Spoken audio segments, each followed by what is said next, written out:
видим снимките при обикновените хора какво се случва. Нека да намалим осветлението. И сега вижте тази сграда, която струва над 120 милиона евро. Вижте я. Тази сграда е направена в горски фонд държавен, който е откраднат от Даниел Славов Дънката, един от тежката престъпност, който ви казах. И забележете, ние разбрахме, че е без разрешително за строеж. Строена, което означава, първо, тя е на държавен имот. Това са 120 милиона, които държавата трябва да прибере веднага. Веднага, 120 милиона на държавата. Нали, ние говорим 120 милиона евро на държавата. Ние говорим за различни схеми и кражби.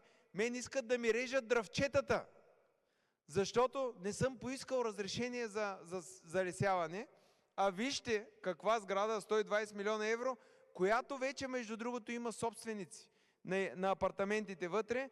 И ние какво? Трябваше ни 6 месеца да пуснем. Какво да видим? Защото ние знаем, че тя няма разрешително. 6 месеца, за да разберем, че няма разрешително за строеж. А там има сграда за 120 милиона евро в имот, който е от значение за националната сигурност във Варна, Държавен горски фонд. И вижте, те могат да отидат, да вземат който искат имот, да го откраднат от нас, да си построят и да правят каквото си искат. А ние трябва да отиваме да се обясняваме, всеки от нас трябва да стане адвокат. Да отиде да каже и накрая безсилен да каже, аз не мога да направя нищо. И вие го знаете. Това е абсолютно навсякъде. Обикновеният гражданин е смазан. Къде е Радев? Къде ще е при хората? И след като Даниел Славов и Иван Иванов пилето купуват гласове за него във Варна, ние как ще разчитаме този казус да се реши? Как ще разчитаме интереса да бъде защитен на хората?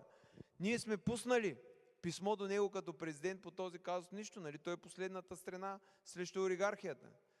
Ние сме пуснали, там имам 2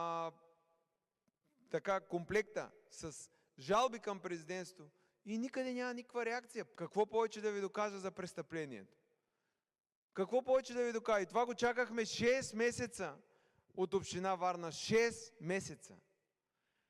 Тази справка според вас за колко излиза?